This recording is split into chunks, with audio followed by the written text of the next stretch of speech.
beginning, why am I a Christian? I've seen God move in people's lives and felt His presence, not only in church congregations, but on my own as well. And I'm sure most of you have as well. Some of you, have gone on the retreats and stuff. You've seen the power of God move. You've seen so many great and powerful things. You've felt His presence. Many people in here have spoken in tongues, etc.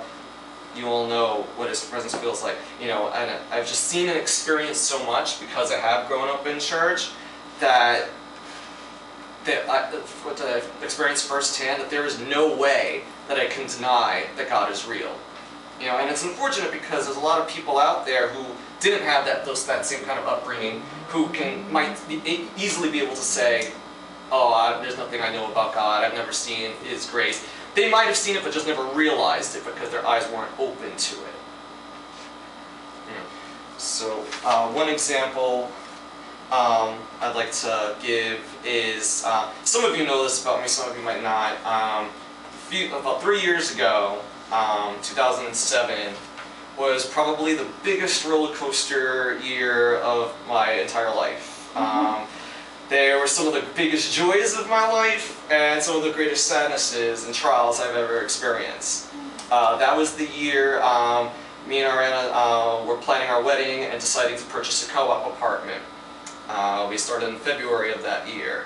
And either of these things on its own can be extremely nerve-wracking. The whole process of buying a home, paperwork, all the craziness, and then weddings. It's like, okay, there's a little bit of paperwork there, and planning, and details, and budgets, and stuff like that. Both those things alone can be huge stressors. So I had those two big things on my plate, on top of graduate school work, working for my master's in counseling, that I was already in the middle of. And then towards the end of March of that year, things got pretty bad because my dad suffered a heart attack up in Connecticut, and while he was up there, he decided, I don't know what he was thinking, oh, I'm gonna get the heart surgery up here because I'm scared and I just want to get it over with, rather than coming back down here and doing it closer just in case anything happens. And unfortunately, that's exactly what happened. He suffered multiple strokes while on the operating table, and he lived, but he suffered really severe brain damage and was basically clinging to his life.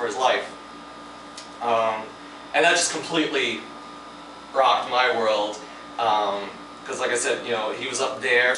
And so I remember going up to the hospital. It was in Hartford, which was about 2 hours away. And I remember the doctors calling me and saying the same things seem to be going wrong. You need to come up, because at first they didn't even know what was going on. He never woke up out after the heart surgery. But a day after, they're like, you need to come up here. Something seems to be going wrong. So I went up there and I see him all tubes everywhere, and it was just like, wow. And just so you know, I know some of you might know, a lot of you probably don't. My mom and my dad were separated for a very long time, but we were still pretty close. We used to see him every weekend.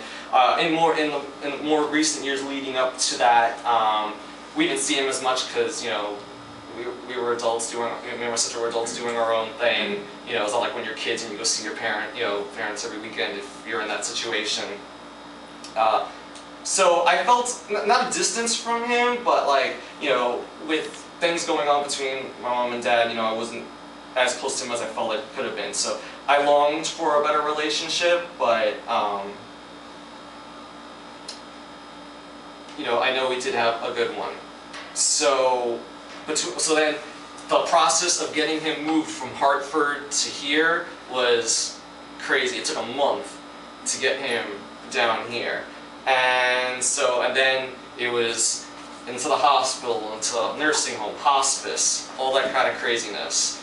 And at this point, this was already just about June, so at this point we were getting married in October, wedding things, kicking into high gear. We wound up purchasing our apartment in the end of June, so it was renovations and all that kind of stuff. And just with everything going on, I was forced to take 2 incompletes from the classes I was taking that semester, because it was just mentally, alright, it's just a lot going on. And these are all trials individually that could have sent a person into like a downward spiral of depression and anxiety, you know, and there were just these things I'm saying were pretty big things, but then there were a lot of little things that just kept popping up. It would have driven most people mad. The renovations on our apartment were being put way behind schedule. Things were starting to go over budget for that and the wedding as well. Ariana was forced to move out of her apartment the week before the wedding, because our wedding was the first week of October, and they had to be out by the end of September. And then a month before the wedding, my dad actually passed away. And part of that was, not only was that terrible enough, but he had no will, no specified beneficiaries, so I had to go to court and become the administrator of the estate, and all this on top of everything else that's already happening. Cleaning out his apartment, going over there, getting rid of all of his stuff when we have our own apartment things to be dealing with. It was just, if anything bad could happen, it did. Other things that happened, members of Ariana's family started to create some over-the-top drama, and right before the wedding, even including one person who was a member, who's part of the wedding party, and all those people decided to not come to the wedding at the last second. So yeah, times are difficult at that point. And as crazy as it sounds, one thing I have to say is that despite everything happening and going on around me, I experienced a peace that I just couldn't have explained to you back then.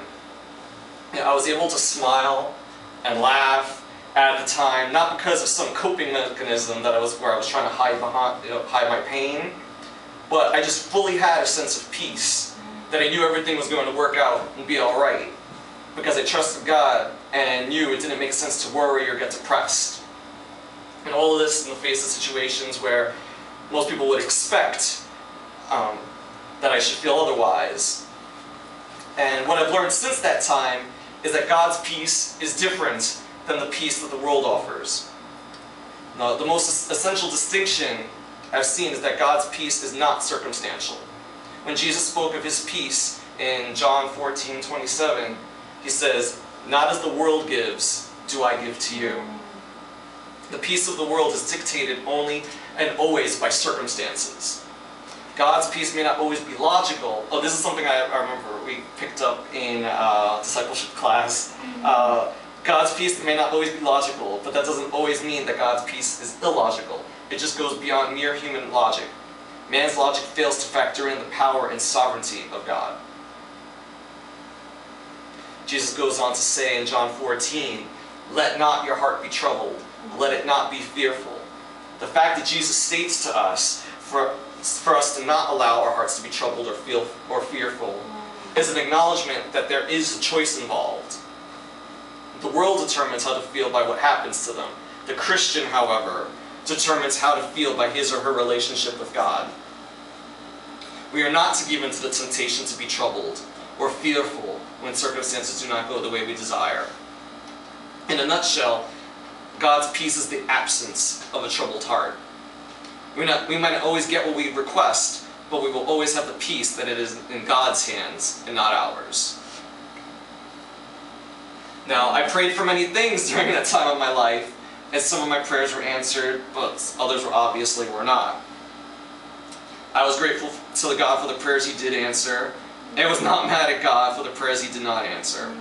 Because, obviously with everything going on with my dad, I prayed for healing, things like that. It was really tough to see him in that state, someone who's very vibrant and loud, and, just to see him in that state, obviously every time I thought of him, saw him, I prayed for his healing, and that didn't happen, but the doctors gave him no chance whatsoever right off the bat, and they were saying, oh, he'll never learn to walk again, he'll probably be in a vegetative state the rest of his life, you should kind of just pull the plug kind of thing. And so we had to make that decision, and we did, but he still lived. He kept breathing.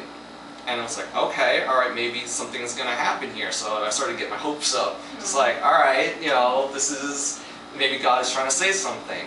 And believe it or not, my dad actually was able to speak a little bit. Like we had to get the trach thing, so it was really hard for him to talk, but he had faculties enough that he was able to speak at some point.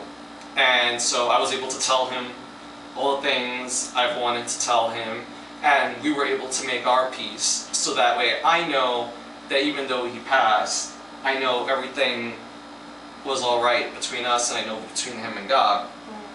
And that was really important because, yeah, it was a terrible situation to go through. You know, it was the hardest time to see, you know, my father like that.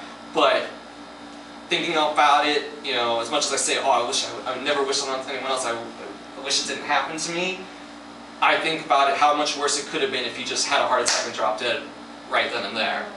And I wouldn't have had the chance to tell him how things I felt and how I, you know, and just, there are certain things that, I don't know if it would have been better or for worse, but it worked out, and I have a peace about what happened. So, like I said, I was grateful to God for the prayers you did answer, and was not mad for the ones he didn't. And this was a time that while I was going to church, I knew I still wasn't being the best Christian I can be. You know, there were still certain things, you know, that I wasn't sure about, you know, but because of God's grace, he still worked in my life. Because he knew the effect it would have on me. You know, I understood that everything happened in its own way for its own reason. I didn't understand the exact reasons behind everything then, but as time passed, I could look back and see how God helped me grow. And he showed me who my true family and friends were. He provided for us both financially and physically, and everything has turned out well in the end. You know, were there some trials I would have preferred to have not gone through? Of course, but God knew what I needed in my life. And so I see many of my friends and family struggling right now with so many different things, and I'm sure you can think of people struggling with many different things. You might even be the person yourself. Broken relationships, you know, with parents, family, friends, substance abuse, sickness, job-related stress, financial stress, sexual pressures, etc. People are looking for peace, but they're not finding it. And it just hurts me so much because I try and share the answer with them and no one wants to listen to it. And I'm sure anyone here who's ever tried to witness to a friend who really doesn't want to have anything to do with God, it can be, you know, kind of tough because sometimes they might shut you down. And you just see all the stuff they're going through and you're just like, why can't you see, you know, things would be so much better, you know, it's like, I went through so much and I don't know how I would have gotten through it without God's love and without God's peace. I don't know how, you know, and I see people going through things just as bad as what I went through, and even worse, some worse things, and it's just like, and they're not Christian and they have no real relationship with God, and I'm like, how are you doing it? And they're miserable, they're absolutely miserable, but they still don't want to hear it, so I just pray for them.